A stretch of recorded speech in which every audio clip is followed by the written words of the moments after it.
Okay. All right.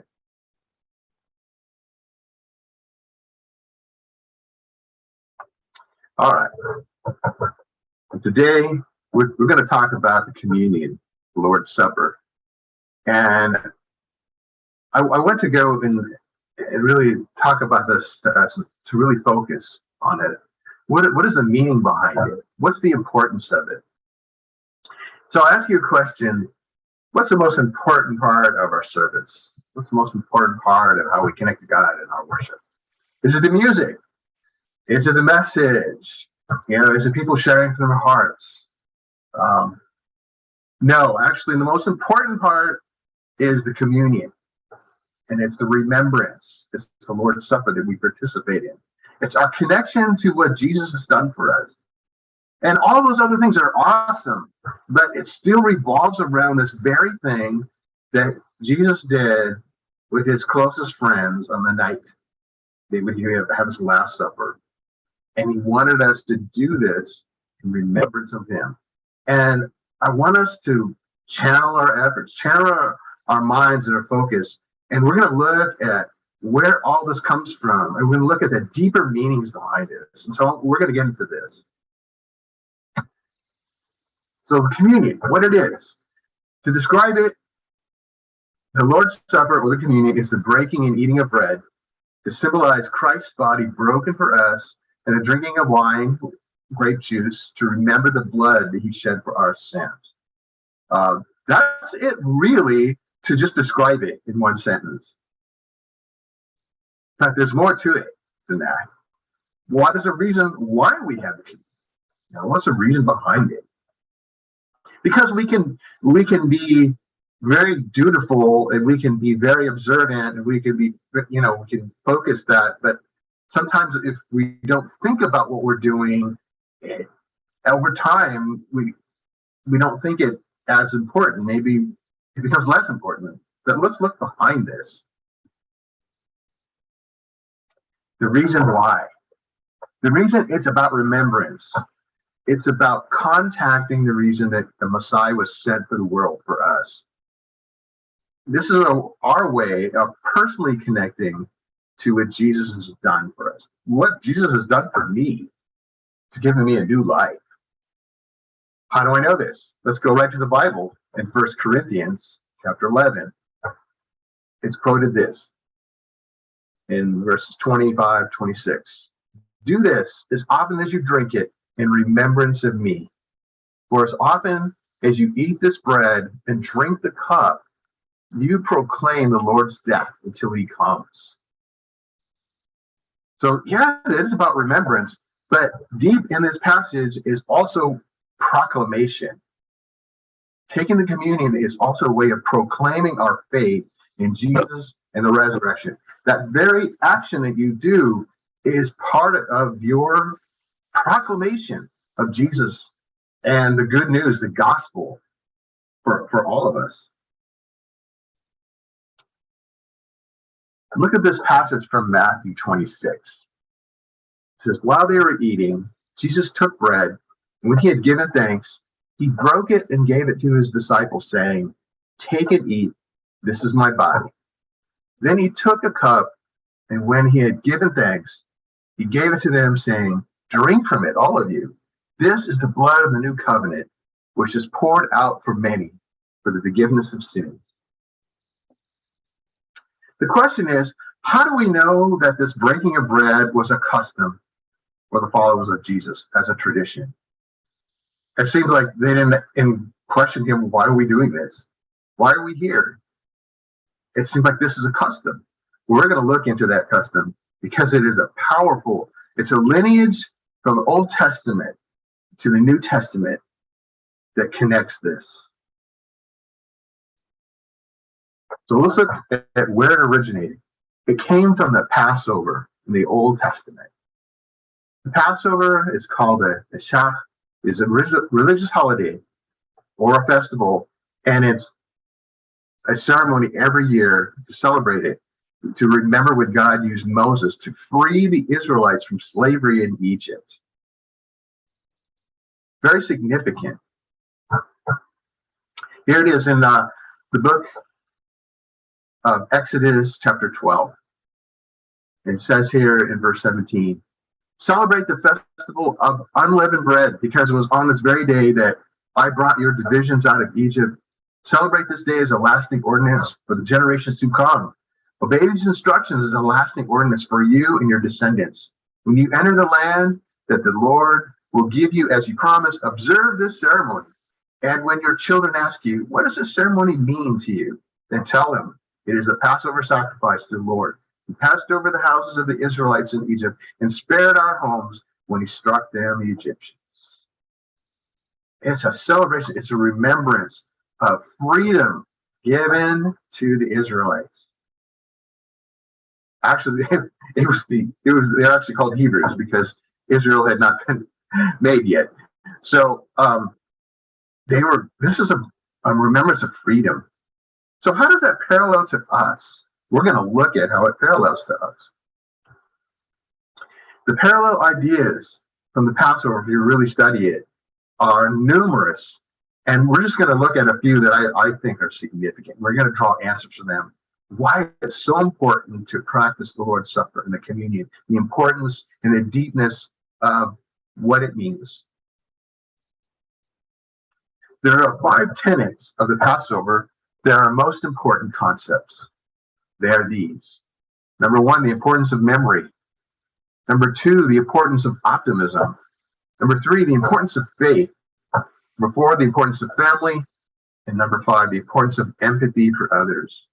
I'm going to show a parallel with each one of these to what Jesus has brought to us today in this new covenant of life that he's given to us. The Passover in remembrance. You were once slaves in Egypt, held in captivity. Remember that. Well, how does that relate to us today, communion? Jesus, as the Messiah, has come to free us from slavery and the captivity to sin and death. We take the communion as a remembrance of this. That's pivotal. That is a pillar of what we're doing. Let's look at the second one. Passover and optimism. What is optimism? It's positive thought or belief that things will be better. Take it into the communion. Our new outlook on life is hope, and that is the gospel, the good news about Jesus and the resurrection for our salvation. That's more than optimism. That is a new life. That is hope. That gives us joy to know that part. Thirdly, the Passover and faith. From the Passover, the message is we are blessed with support from above by a caring God that rescued them out of captivity and spared their lives. Well, take it into today in the communion. The communion with Jesus is the proclamation of a new covenant with God. This is our faith now. We have become followers of the way, the truth, and the life.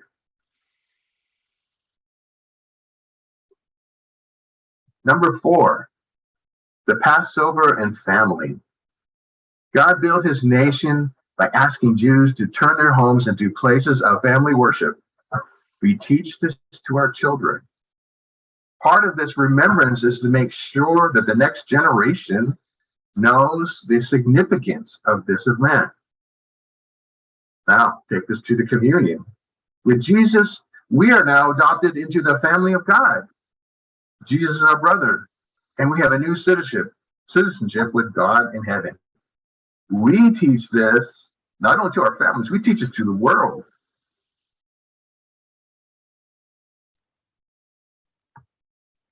And the last one is powerful. The Passover and empathy for others.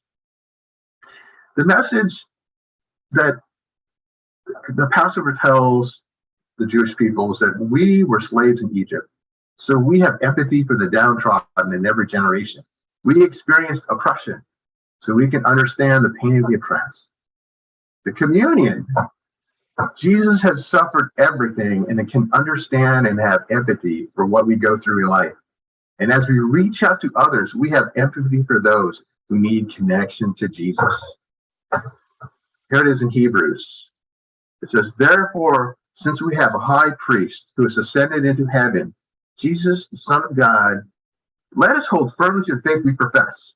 For we do not have a high priest who is unable to empathize with our weaknesses, but we have one who has been tempted in every way, just as we are, yet he did not sin. Our priest, our connection to God, Jesus, empathizes, has great empathy for us because he went through so much and he understands suffering. So, what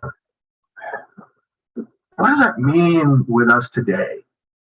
So, when we take the bread and we take the juice, do our thoughts stray? But shouldn't our thoughts focus on this deep meaning of remembrance? This connection is the connection of Jesus' sacrifice to me, to you, to our families, to our friends, to the world, to those that believe.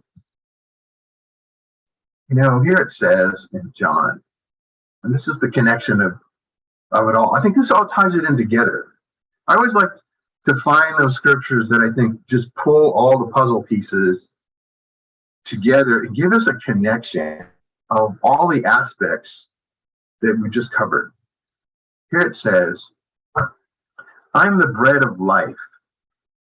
Your ancestors ate manna in the wilderness, yet they died. But here is the bread that comes down from heaven, which anyone may eat and not die. I am the living bread that came down from heaven. Whoever eats this bread will live forever. This bread is my flesh, which I will give for the life of the world. That is a deep spiritual meaning. What if they no longer have to eat unleavened bread like their ancestors did when God gave them manna in the desert, or when they had to cook unleavened bread to observe all the different customs from the Old Testament? And yes, we still actually do eat unleavened bread as we share the communion, but it's to represent, this is Jesus's body. Bread that doesn't have yeast in it represents a whole, perfect Jesus without sin. The yeast essentially represents sin. And so unleavened bread is like we are now offered the bread of life, a sinless example that redeems us. It redeems us from the curse of sin, our sinful nature, and how it leads to death.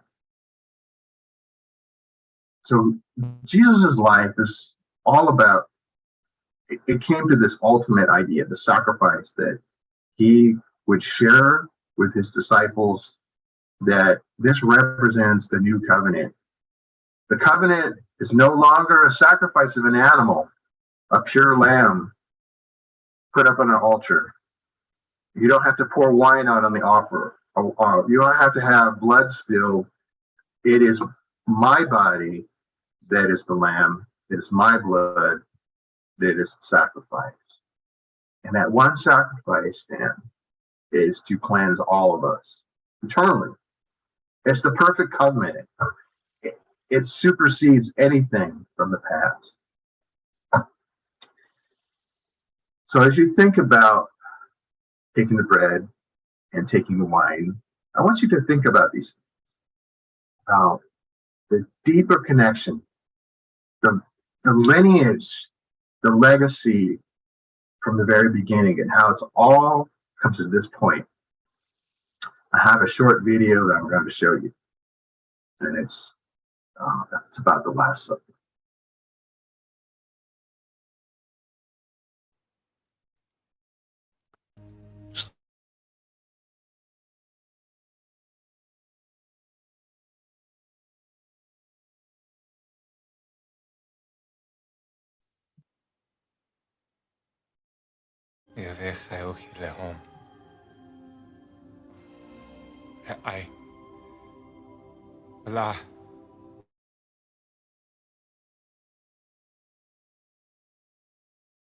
Rahem haki hita.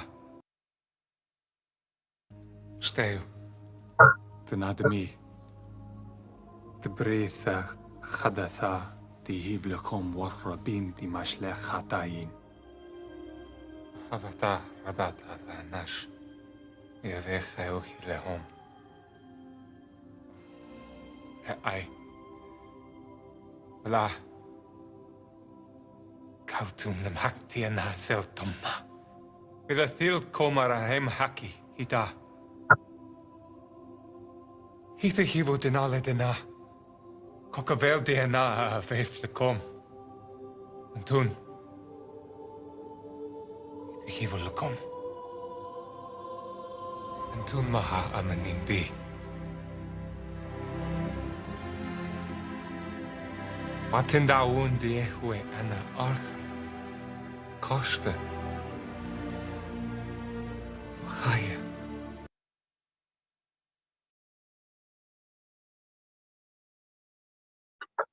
So let's go to God in prayer. Father, we just come before you and just offer up our thanks. We just praise you that you sent Jesus, the Messiah, that you sent him to redeem us, to begin a new covenant, that we too can be saved, that we too can have a new life. God, as we think about this bread we take, we think about this juice, help us take our thoughts to a deep meaning about a plan, a purpose that you had to save us through generations and generations and generations of those who followed you. Here we are today. This is our opportunity to participate in this, God. We offer this prayer up. I pray that we take Lord's Supper in humility and amazement of your awesome sacrifice. I pray all this